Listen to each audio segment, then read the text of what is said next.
예수님의 다락방 강화에서 길이요 진리요 생명이신 예수님에 대해서 말씀합니다.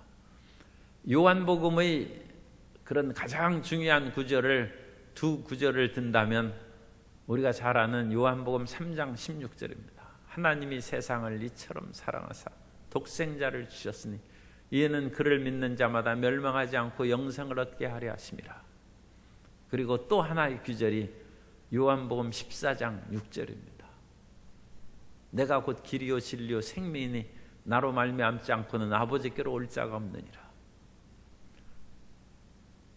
소위 요한 신학의 그런 핵심이라고 하는 얘기입니다. 그래서 하나님이 사랑함으로써 독생자를 보내셨고 예수님이 아니면 하나님 아버지께로 올 자가 없다는 것입니다.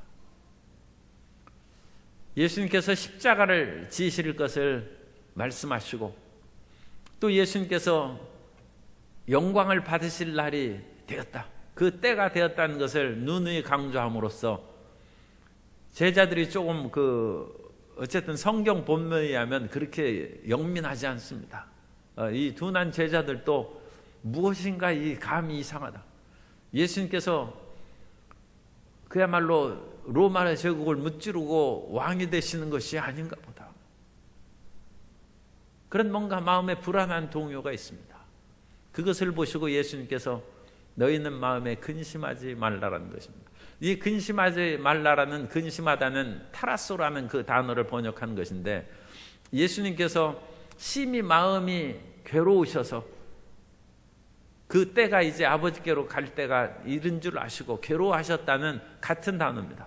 그러니까 예수님의 마음의 동요입니다. 예수님께서 내가 십자가를 지고 모든 사람들이 죄악의 짐을 내가 짊어져야 되느냐, 그것을 위하여 예수님께서 번민하셨다. 그런데 제자들도 그런 마음의 번민이, 같은 그런 마음의 동요가 일어나는데 그 앞에 하지 말라, 매라는 그 부정어입니다. 그것이 붙어 있습니다. 너희는 근심하지 말라는 것입니다. 마음에 동요하지 말라는 것입니다. 왜? 하나님을 믿으라는 것입니다. 이 하나님을 믿으라는 것은 명령어로 되어 있는데, 마음에 근심이 있을 때 어떠하면 우리가 근심을 벗어버릴 수 있습니까? 하나님을 믿어야 되는 것입니다. 하나님을. 그러면 어떤 하나님을 믿습니까? 예수님께서 십자가에 못 박혀 죽으실 그 상황이 있으니까 어떤 하나님을 믿어야 됩니까? 죽은 자를 살리시는 하나님, 없는 것을 있는 것 같이 부르는 하나님을 믿는 것입니다. 우리가 상황에 따라서 하나님의 위대한 그런 능력과 속성 가운데 그 부분을 붙잡는 것입니다. 물에 빠지면 자기가 붙잡아야 물속에서 나오죠. 몸의 연약함으로 질병에 시달리는 사람, 수술을 앞둔 사람은 야훼 라파, 치료하시는 하나님을 믿어야 되고, 죽음이 들어와야 하는 사람은 엘올람, 영생하시는 하나님을 믿어야 되고, 취업시험과 임용고사에 앞둔 사람은 야훼 니시, 승리하시는 하나님을 믿어야 되고, 그 하나님을 믿으라는 것입니다. 뿐만 아니라 하나님께로 이르는 유일한 길인 예수님을 또한 믿으라는 것입니다. 이 예수님을 믿는 것은 사실 쉽지가 않습니다. 왜냐하면 예수님께서 승리의 왕으로서 군림하시는 것이 아니라 지금 십자가의 길을 가시기 때문입니다.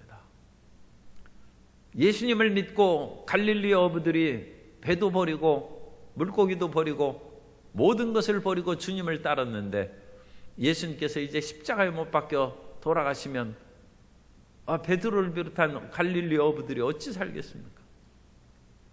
그 십자가에 못 박혀 죽으신 예수님이 다시 살아나신다는데 그것도 참 믿기가 어려운 것이죠. 제자들도 한동안 믿지 못했습니다.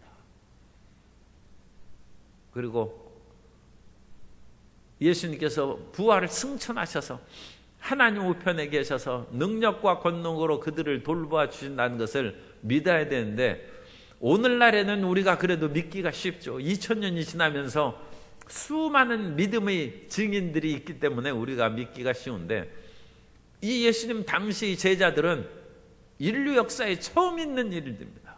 이 처음 전개된 일들인데 그런 일이 쉽게 믿어지지 않죠. 그러나 예수님께서는 세 가지 명령을 주십니다. 떨지 말라는 것입니다. 어떤 일이 있어도 마음에 동요하지 말라.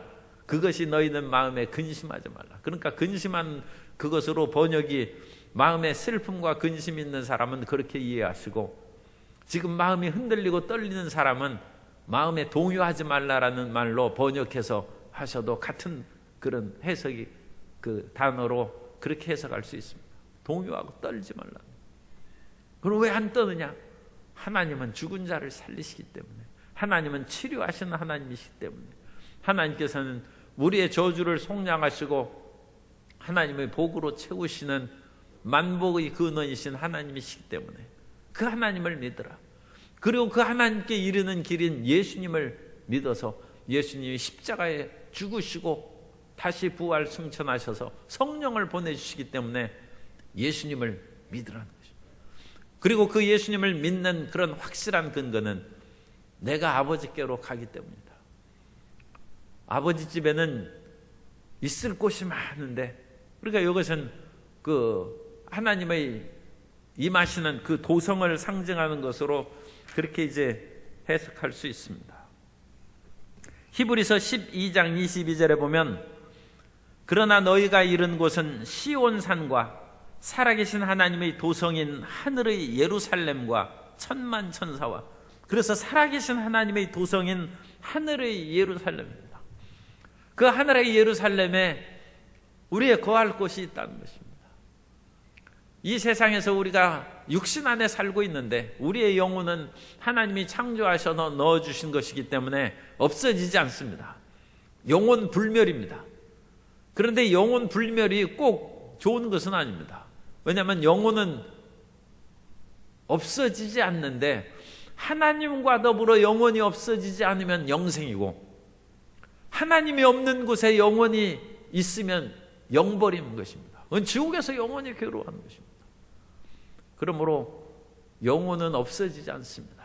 그러나 우리는 믿음을 통하여 영생의 길로 걸어가야 될 줄로 믿습니다. 그래서 이 육신의 장막이 무너지면 우리의 영혼이 육신을 벗어나서 손으로 짓지 않는 하나님의 집에 들어간다는 것입니다. 그 집은 누가 마련하는 것입니까? 우리 실력으로 들어갈 수가 없어요. 예수님이 그 거처를 마련하러 가신다는 것입니다. 그래서 하나님의 그 거처에 그 당시 이제 구약 시대에는 아브라함이라든지 이삭이라든지 야곱이라든지 주님께서 택하신 그런 백성들이 그 속에 있도록 거처를 예비하셨고, 이제 예수님께서는 예수님을 믿는 사람들이 들어올 수 있도록 거처를 다 마련.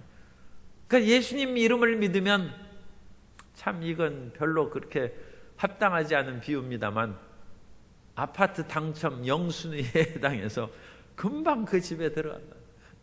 그 집에 들어가. 그래서 예수님을 믿어야 그 집에 들어가는 것이고, 그래서 예수님께서 믿는 제자들에게 그 거처를 다 마련하면 내가 다시 와서 너희도 나 있는 곳에 함께 있게 한다. 주님의 다시 오심, 재림에 대한 말씀으로 같이 이해합니다. 마가복음 13장 26절에 보면 그때의 인자가 구름을 타고 큰 권능과 영광으로 오는 것을 사람들이 보리라. 데살로니가전서 4장 17절에는 그 후에 우리 살아남은 자들도 그들과 함께 구름 속으로 끌어올린다. 휴거라고 그러죠. 공중에서 주를 영접하게 하시리니 그리하여 우리가 항상 주와 함께 있으리라. 그래서 주님께서 가신 후에 다시 오셔서 우리를 영원한 하나님의 집으로 이끌어 주신다는 것입니다. 모든 인생은 풀과 같고 그 모든 영광이 풀의 꽃과 같아서 풀은 시들고 꽃은 떨어지는 것입니다. 인생에 무성했던 그런 나뭇잎이 지금 무수히 떨어지고 있는데 인생에 떨어지지 않는 사람이 어디 있겠습니까? 그러나 우리가 낙심하고 실망하지 않는 것은 우리의 이 육신의 장막이 무너져도 영원한 삶의 처소가 마련되어 있기 때문입니다. 그리고 내가 아버지께로 가니 그 길을 너희가 알 것이다. 그러자 도마가 묻습니다. 주님께서 어디로 가시는지 알지 못하는데 우리가 그 길을 어찌 알겠습니까? 도마는 예수님께서 이 땅에서 저 땅으로, 그러니까 이 이스라엘 땅에서 이집트로 가시는지 아니면 아라비아로 가시는지 그리스로 가시는지 우리가 그 길을 알지 못하고, 오늘날 표현으로 하면 지구의 행성에서 이 화성으로 가야 될지, 태양계를 벗어나 어떤 광활한 우주의 어떤 별, 사람들이 살만한 별들이 우주에는 그래도 제법 있다고 얘기를 하고 있습니다. 그런데 우리가 아직 화성도 도달하지 못했는데 태양계를 넘어서 이 머나먼 수많은 갤럭시 가운데 지구와 똑같은 갤럭시를 어찌 찾아서 그곳에 입주할 수 있겠습니까? 도마가 생각하고 현대인들이 생각하는 것은 눈에 보이는 물질계의 그런 가는 곳밖에 모릅니다. 그 길은 모르죠. 그야말로 이 한국에는 모든 길이 내비게이션으로 다 되어 있으니까 그걸 입력하면 자동차가 가는 거고, 인공지능으로 넣은 자동차는 우리가 눈 감고 있어도 찾아갈 것입니다. 그러나 예수님께서 말씀하시는 길은 영적 세계의 길입니다. 영적 세계에도 길이 있겠죠. 배에도 뱃길이 있고 하늘에도 비행기가 다니는 길이 있으니까 하늘나라로 가는 보이지 않는 길이 있을 것입니다. 그 길을 어떻게 찾을까 낙심할 필요가 없는 것은, 나사로와 부자가 죽었을 때 그 나사로를 천사 둘이 받들어서 아브라함의 품으로 인도했습니다. 영의 세계로 이끌어주는 빛의 길이 있습니다. 그리고 그 길을 우리가 믿음으로 아는 것입니다. 그런데 도마는 그 길을 이해하지 못하니까 땅의 길만 얘기하는 것이죠. 그 길을 어찌 알겠습니까? 그러자 예수님께서 내가 길이라는 것입니다. 예수님을 믿으면 그 길로 가는 것입니다. 내가 길이요 진리요 생명이라는 것입니다. 이 길과 진리와 생명의 초점은 길에 있습니다. 길. 따라서 예수님이 길입니다. 인생 어찌 살아야 될지 막막할 때 그냥 예수님 붙잡고 살면 됩니다. 예수님이 길입니다. 예수님이 길. 그런데 예수님의 길을 가는 것을 우리 마음 가운데 분명히 깨달아 하려면 진리를 알아야 됩니다. 진리를 알지니 진리가 너희를 자유케 하리라. 그래서 내가 어디에서 와서 왜 살며 어디로 가는지 그건 진리를 깨닫는 것입니다. 그러므로 이 영적인 그런 그 깨닫는 순서로 하면 진리가 먼저입니다. 진리가. 예수님을 믿고 깨달아야죠. 아, 예수님이 빛이고 이 빛을 쫓아 나아가면 하나님께 나아갈 수 있다. 그래서 이 빛을 받은 후에 천성길을 가는 것입니다. 그게 철로 역정입니다. 예수님은 천국 가는 길입니다. 지금도 우리는 끊임없이 예수님을 따라서 천성의 길로 나아가는 것입니다. 오늘도 우리는 순례의 길을 걸어가는 하나님의 자녀인 줄로 믿습니다. 우리는 이 세상에서 먹고 마시고 입는 문제로 열심히 일하며 살아가고 있지만 그 모든 일의 이면은 사실 천성길을 걸어가는 과정에 불과한 것입니다. 그 길을 걸어갈 것이고 그 길을 다 끝난 후에 우리는 하늘나라에 도달해서 영원한 생명이신 하나님의 품으로 들어가게 될 것입니다. 그것이 영생입니다. 그것이 생명입니다. 그래서 예수님은 이 세상에서 우리가 살아갈 것을 깨닫게 해주시는 빛입니다. 진리죠, 진리. 그리고 우리가 그 진리를 알았은즉 진리의 길로 나아가는 것이고 인생의 여정입니다. 그리고 그 길 끝에서 우리는 그리스도를 볼 것이요 영원한 생명을 얻을 것입니다. 그것이 길이요 진리요 생명인 것입니다. 그리고 이 길은 유일한 길입니다. 요한복음 14장 6절이 요한복음의 핵심적인 그런 구절이라고 그랬죠. 3장 16절과 더불어 핵심적인 두 구절인데 예수님이 아니고는 그 길이 없다는 것입니다. 그것이 복음주의 그런 근본적인 가르침입니다. 그리스도 외에는 다른 구원이 없다는 것입니다. 그것이 우리의 복음의 근본 원칙입니다. 그리고 그것을 좀 좁게 얘기하면 그것은 요한신학의 교리라고 얘기합니다. 그래서 그것은 요한적인 그런 폐쇄적인 신학이다. 그래서 그것을 요즘에 더 넓게 확장하는 그런 것들도 있습니다. 그러나 우리는 하나님의 말씀을 믿는 것입니다. 예수님이 유일한 더 웨이라고 했어요. 그리고 이것은 호도스라는 그런 헬라어를 쓰고 있는데 그 단어를 그 문법 그 어순상 제일 뒤에 놨습니다. 그래서 이 길이라는 것을 헬라 원어 성경에 강조하고 있습니다. 예수님이 곧 길이다. 그리고 영어 성경에서도 더 웨이를 제일 먼저 내세웠어요. 그래서 강조하고 있습니다. 그래서 이런 강조한 것들을 그 우리 성경에서도 이 문법적인 그런 것들로 이제 이렇게 보지 말고 그 선명하게 이해할 수 있는 방법으로 이렇게 번역을 하면 예수님만이 길이구나. 그것을 이제 깨달으면 성경의 그런 핵심을 보다 더 쉽게 이해할 수 있죠. 그래서 예수님께서 이 말씀을 하시자 그러면서 7절 이하에서는 현존하시는 예수님에 대해서 말씀합니다. 너희가 알았더라면 내 아버지도 알았으리라.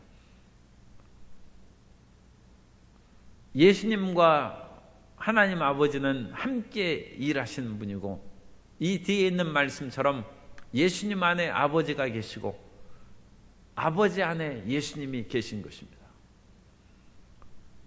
그래서 너희가 나를 알았으면 하나님 아버지도 너희가 알고 믿었으면 하나님 앞에 나아가는 것이 조금도 걱정이 되지 않는다.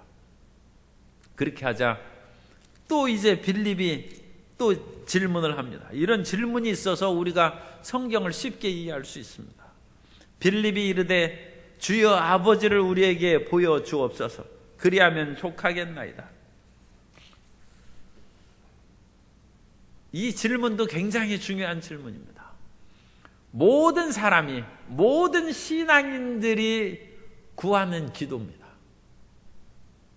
이 세상 살기가 힘들고 어려울 때 하나님 제발 나에게 나타나 주셔서 천국이 있다는 것을 확실히 알게 하시고 내가 이 세상에서 죽어도 다시 산다는 것을 믿게 하시고 이 세상에서 아무리 고난과 질병과 괴로움을 당한다 할지라도 그 모든 것이 끝이 아니고 치료가 있고 생명이 있고 다시 아픔과 슬픔이 없는 그런 세계가 있다는 것을 확신할 수 있도록 주님 나에게 나타나 주옵소서.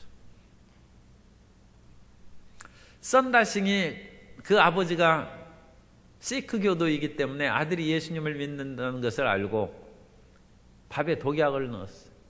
그것을 알아차리고 먹지 않았을 때 아버지가 나를 죽이려고 하는데 하나님 나에게 나타나 주소서. 내가 이전에 이 집안의 종교로 돌아가야 됩니까? 아니면 죽어도 하나님을 믿고 이 집을 떠나야 됩니까? 주님 나타내 주옵소서. 그런데 썬다싱에게는 예수님께서 나타나셨다는 그런 간증이 있습니다. 그런데 이제 그것은 하나님께서 그 영광의 그런 빛으로 나타난 것이죠. 예수님의 현존을 보는 것은 그건 불가능합니다. 그러니까 하나님의 현존을 보는 것은 불가능합니다. 모세와 같이 그런 훌륭한 분도 그리고 하나님의 임재하심과 체험을 그와 같이 한 모세도 괴롭고 힘들 때 모세가 하나님 주의 영광을 내게 보여주셔서 그러자 하나님께서 그야말로 웃으시면서 모세야 사람이 나를 보면 살 자가 없다. 그러니까 인간의 육체로 하나님은 볼 수 없어요. 그 영광의 하나님은 볼 수 없다는 것입니다. 그러나 내가 은혜 베풀 자에게는 은혜를 베풀고 긍휼히 여긴 자에게는 긍휼히 여기노니 내가 그와 같이 간구함으로 나를 보여주겠다. 그러나 내 영광이 지나갈 때 내 정면은 보지 못하고 내가 내 손으로 내 눈을 가르치고 내 뒷모습을, 그러니까 영광의 그런 잔영, 그림자만 인간은 볼 수 있다. 모세까지도 하나님을 보기를 원했으니까 우리 일반 사람들이야 더 얼마나 하나님을 보고 예수님을 만나기를 원하겠습니까? 그런데 예수님께서는 육신으로 오신 하나님이신 나를 본 자는 이미 하나님 아버지를 보았다는 것입니다. 그럼으로써 예수님을 보고서도 하나님 보여달라고 하는 것은 말이 안 된다는 거예요. 말이 안 돼. 예수님은 완벽한 하나님의 계십니다. 그리고 예수님을 믿고 예수님을 꿈에서라도 봤으면 된 겁니다. 그것으로 끝난 것입니다. 우리는 야곱과 같은 믿음을 가져야 돼요. 야곱이 처음에 태어날 때부터 참 문제성이 있는 발 뒤꿈치를 잡은 사람이었습니다만, 이 야곱이 날이 갈수록 믿음이 장성해져서 야복강에서 하나님의 사자하고 씨름하고 믿음을 가진 후부터는 그 믿음이 성장해서 나중에 죽을 때는 그 아들 요셉의 영성보다 야곱의 영성이 더 성장하는데, 그 한 과정 가운데 야곱의 믿음을 볼 수 있는 것이 있습니다. 어느 날 이제 식량을 사러 갔던 기근이 심해서 그 아들들이 돌아와서 보니까 막 온갖 수레가 오고 거기에서 곡식이 가득 실려 있어요. 야곱이 깜짝 놀랐겠죠. 그런데 그 아들이 더 놀라운 얘기를 합니다. 20여 년 전에 죽은 줄 알았던 요셉이 살아서 애굽에서 총리가 되어 있대. 야곱이 믿을 수가 없죠. 그런데 그 야곱이 요셉이 보낸 수레를 보고서 믿는다는 그 얘기가 거기 나옵니다. 창세기 45장 27절 이하에 보면, 그들이 또 요셉이 자기들에게 부탁한 모든 말로 그에게 말하며, 그들의 아버지 야곱은 요셉이 자기를 태우려고 보낸 수레를 보고서야 기운이 소생한지라. 이스라엘이 이르되 조카도다, 조카도다. 이게 중요한 거예요. 라브, 조카도다. 내 아들 요셉이 지금까지 살아있으니 내가 죽기 전에 가서 그를 보리라 하니라. 조카도다. It is enough. 충분하다. 요셉이 살아있다는, 20여 년 전에 죽은 줄 알았던 그 아들이 살아있다는 말을 듣고 요셉이 기절할 뻔했어. 그런데 수레를 보고 기운이 소생하면서 됐다는 거예요. 요셉이 보냈다는 수레의 증거를 보고 요셉이 살아있는 것을 내가 믿으니 나는 내가 죽기 전에 내 사랑하는 아들 요셉을 보러 떠날 것이다.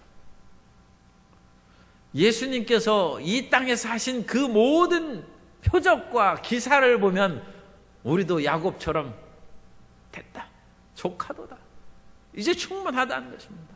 내가 이것을 통해서 예수님을 믿으니 나는 예수님의 말씀을 쫓아 그 길을 걸어가서 천국에서 예수님을 배울 것이다. 그 야곱의 믿음이요 우리의 믿음이 되는 것입니다. 그러면서 예수님께서 하신 말씀도 그것입니다. 내가 아버지 안에, 아버지가 내 안에 계심을 믿지 못하느냐? 곧 그것은 나와 아버지는 하나이니라 하는 요한복음 10장 30절. 유대인들이 그 말을 듣고 예수님을 돌로 쳐서 죽이려 했습니다. 하나님 아버지와 예수님의 그런 삼위일체에 대한 말씀, 나와 아버지는 하나니라. 그런데 오늘 말씀에서도 마찬가지입니다. 내가 아버지 안에, 아버지가 내 안에, 완전한 일체를 말씀하시는 것인데 그 일을 믿으라는 것입니다. 그 일을 믿지 못하겠거든 내가 행한 일을 인하여 믿으라. 그래서 행한 일은 요한복음에 나오는 7가지 표적입니다. 요한을 통해서 정선된 7가지 표적을 얘기했죠. 가나의 혼인잔치에서 물을 포도주로 바꾼 것이고, 왕의 신하의 아들을 살리고 38년 된 병자를 고치고, 오병이어의 기적을 행하고, 눈먼 소경의 눈을 보게 하시고, 죽은 나사로를 살리시고, 물 위를 걸으시고, 주님께서 행하신 7가지 표적을 요한복음에서는 분명히 기록하고 있는데 그 행한 일로 인해서 믿으라. 그것이 야곱이 믿은 수레입니다. 수레. 오늘 우리에게도 몸을 치료하시고 삶의 문제를 해결해 주시는 야곱, 요셉이 보낸 수레가 임하게 되시기를 바랍니다.